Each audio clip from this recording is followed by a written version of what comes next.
Your AI sidekick has arrived. That's right. Turn off the bat signal because Blaze is here to save the day. Blaze is an AI sidekick for overwhelmed teams of one just like you. Brainstorm and outline content ideas with AI. Go from idea to on brand content in minutes. Turn a blog post into 10 plus asset types, ads, social posts, emails, and more. Collaborate with colleagues in real time and get content approved. Go to drT23.site. That is DRT23.site. Navigate to Blaze and download today. On this week's episode of A Win is a Win, we are going to jump into rookies. That's right. Are we watching the Charlotte Hornets now for Brandon Miller? We're going to talk about that. The Atlanta Falcons coach, well, Raheem Morris, he got a little messy, kind of, said some things. We'll get into what he said about Desmond Ritter and Taylor Heineke. The NC2A has officially upset everyone yet again, but should we be surprised? And we're going to talk about the NFL draft order. That's what's coming up on this episode of A Win is a Win. Let's go, y'all.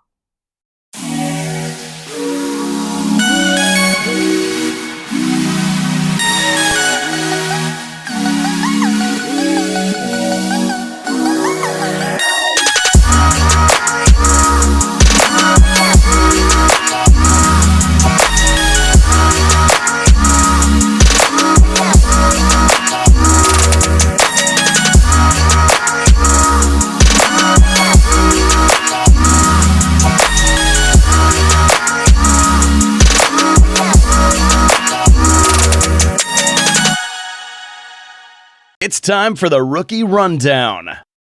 Welcome back, y'all. Welcome back.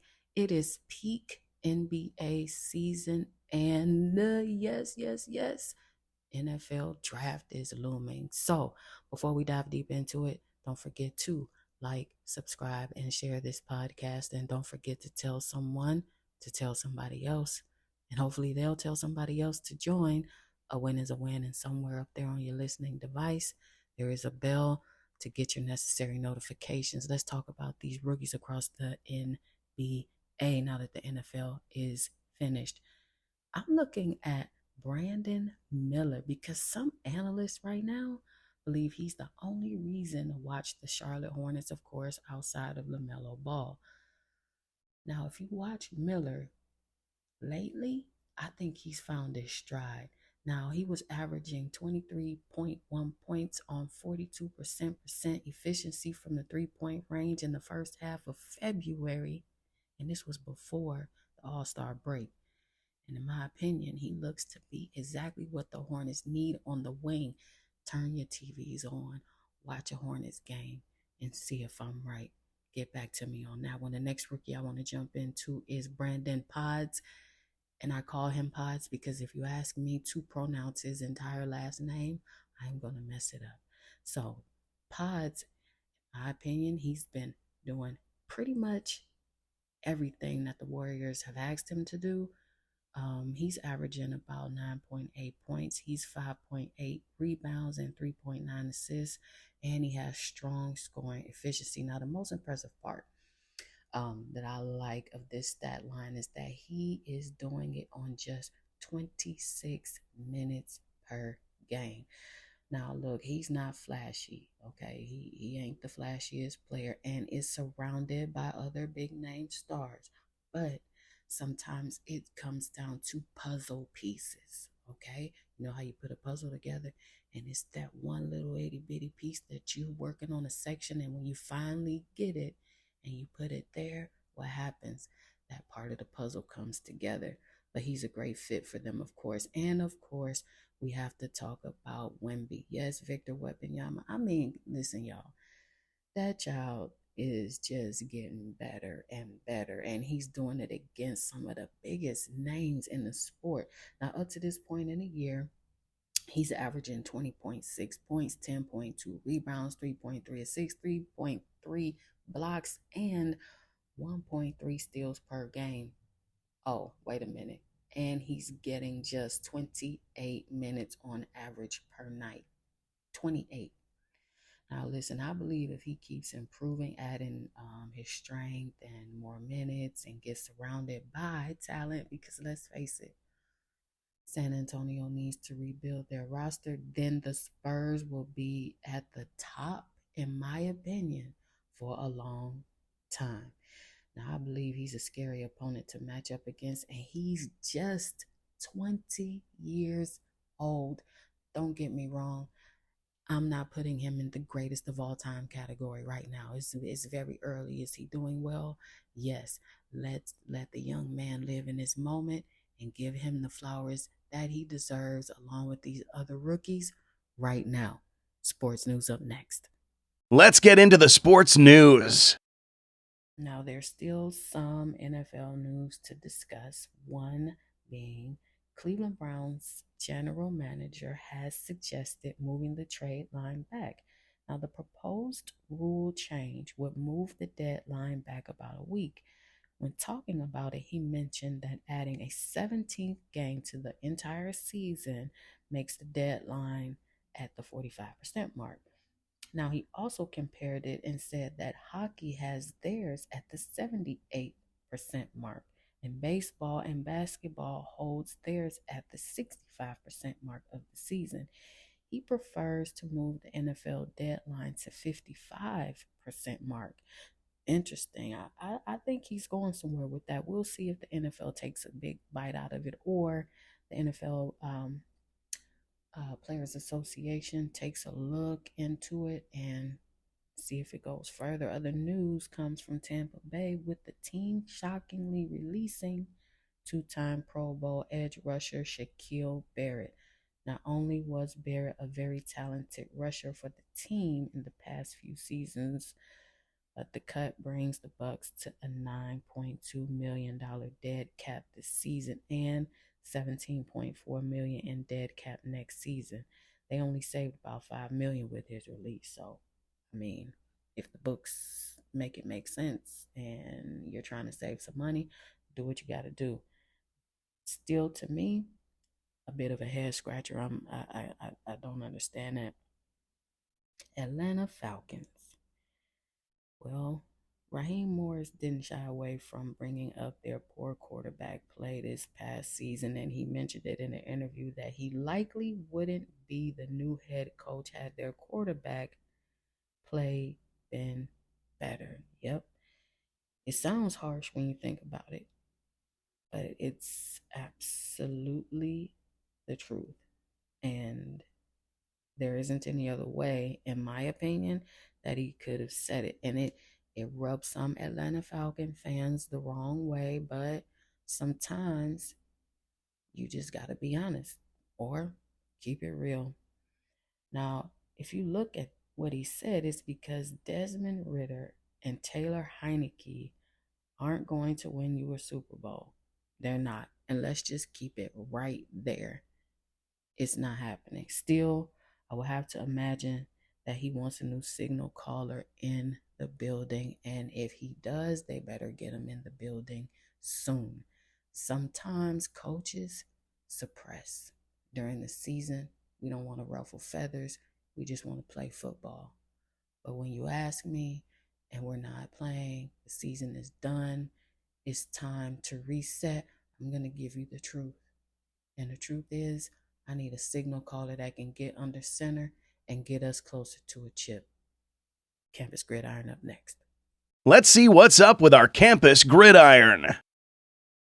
NC2A has gotten a ton of slack lately for their playoff format. Now, looking at some of the reports, many fans believe that it's just always going to be screwed up, and some of their teams will be left out of a playoff spot. And there were a few glaring examples of that this past year. Simply put, there was a demanded change across the board, and the NC2A is hoping to expand the team pool in the postseason to 14 teams. The thought was that they'd move up to 12 teams, but now they've been meeting together to discuss these changes. The thought of 14 or even 16 teams has popped up a few times. Now, so far, it seems like no concrete decision is even close to being made. However, It is very clear that the number of playoff teams will expand moving forward. How many? Now, that's something that they're going to have to figure out. And that's something that we're going to have to wait to find out about. So it's always moving parts with the NC2A, and make it make sense,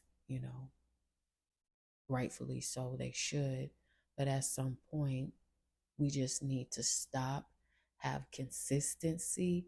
And if anyone listening to this podcast is like myself, I just want to see some plain good old football.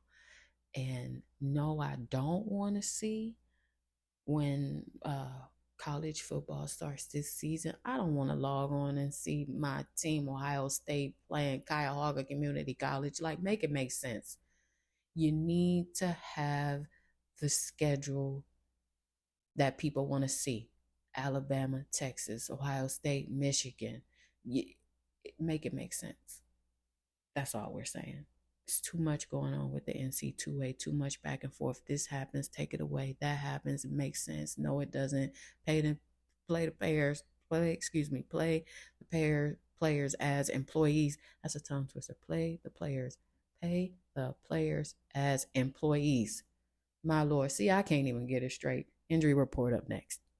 Who's hurt? Who's ready to go? Time for the injury report. Got some injuries around NFL and NBA going on. Right now, you got Trae Young. Now, he has that finger injury. And with him being out a good stretch of the season, doesn't look like the Hawks are going to make it to the playoffs, and definitely they won't make it without him. And most of those finger injuries, although they are not season ending, we're far enough in the season where it pretty much looks like that's going to be the case. Over in Chicago, Patrick Williams had that foot injury. I think that was the 24th or the 25th, and it's been reported that he needs surgery to repair the damage, and that type of surgery will keep him out the rest of the way of the season. So I know Chicago will feel that on the court. And then over in the NFL, my squad, Cleveland Browns, D. Watson, we'll see how he throws this month, but he's expected to start throwing and be ready for the beginning of training camp along with the beginning of the regular season. So we will see how he fares in throwing his ball this month. Lots more injuries around the leagues. So if anything else pops up with injuries, we'll be sure to get on top of it in our next week's episode. NFL draft order. I can't wait for this one. Yes, NFL draft order is coming up next, y'all. Looking for some quality betting picks? Well, download the Discord app and join our group, BetMasters Lounge, where you can get positive EV and arbitrage along with best bets and parlays. Download Discord now, send us an invite, and get in on the action. The NFL draft order has been set, and I want to talk about a few things now. The biggest is the Chicago Bears and their looming decision. If they stay at number 1, chances are they will draft Caleb Williams. If they trade down, whoever they work with will move up and draft Williams. Now that feels like a lot, but the question is who is that desperate? All of the other quarterback needy teams are right down at the top of the list. This is the most intriguing situation of the entire draft, in my opinion.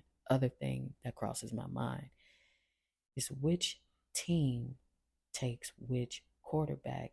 The Commanders, Patriots, Falcons, Giants are all looking for quarterbacks. Both Atlanta and New York stated that they've been thinking of trading up as well. All of these teams should take quarterbacks. So which one have they decided to take?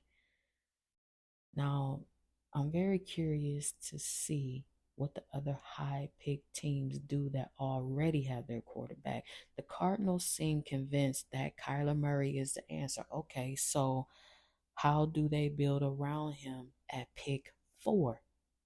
The Los Angeles Chargers got a new coaching staff and a very talented roster and a franchise QB in Justin Herbert. Do they build the offense line some more and pick number 5. The Jets have pick number 10. Where do they even go with this? I mean, where? Where? Maybe they'll draft an offensive line help because they need it, or maybe they'll focus on a QB of the future as well. Lots of things to think about in the top 10. I don't know. I'm sick and tired of the Jets. I'm sick and tired of the Jets, the coach, the team, Rodgers, ayahuasca. I'm sick of hearing about the Jets. Whatever they choose to do, they choose to do. But the part of the draft that I will be watching closely is that Chicago Bears play. It's interesting, and it definitely will be chess, not checkers. We're going to get into some NBA updates next. Are you searching for some new NFL gear? Well, go to drT23.site. That is DRT23.site. Click the NFL shop link there. Enter your code NFL30 to get 30% off of your purchase. Let's get back to the show. All right, I'm out of here. But before I go, let's talk about some NBA updates. Now, the Clippers just revealed their entirely new branding for the 24-25 season. Now they'll be introducing their new logo, courts, and uniforms for the foreseeable future. Now some of these fans, they do not like the logo, but everybody seems to be a fan of the uniform. You don't like the logo, but you like the uniform, but the logo is on the uniform. Kevin Durant of the Phoenix Suns just surpassed Carmelo Anthony for ninth place in career points category in league history. Shout out to KD. He hit a free throw to get up to number 28,289. The next person in front of Durant on the list is Shaquille O'Neal, who's within reach already. Now O'Neal has 28,596 points. There's a shot that he passes him probably, I would say, within the next 10 or 12 games. Shout out to KD, but I need y'all Phoenix Suns. I live here now. Cavs fan to the bone. But I live here. I need y'all to get it together and be more consistent, please. Thank you. Lastly, Chris Paul made his return to the court for the first time since the 5th of January. In that game, he scored 9 points, 4 rebounds, 6 assists, and 4 steals in just 22 minutes to help the Warriors get a double-digit win. Golden State went 12-9 in the games without him. What do we say about Chris Paul? He's on, he's not. He's hurt, he's not. He's consistent, he's not. He's been to this team and that team and this team and some more. What can you say? You can't.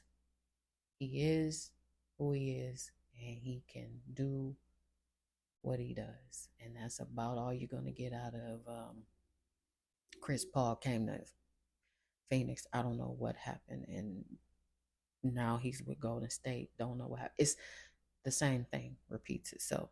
That's going to do it for this week's episode. Don't forget to like, subscribe, and share this podcast, and go and tell somebody to tell somebody else to join The Win is a Win. And we will see you all back right here. Come and chill with me next week. Peace.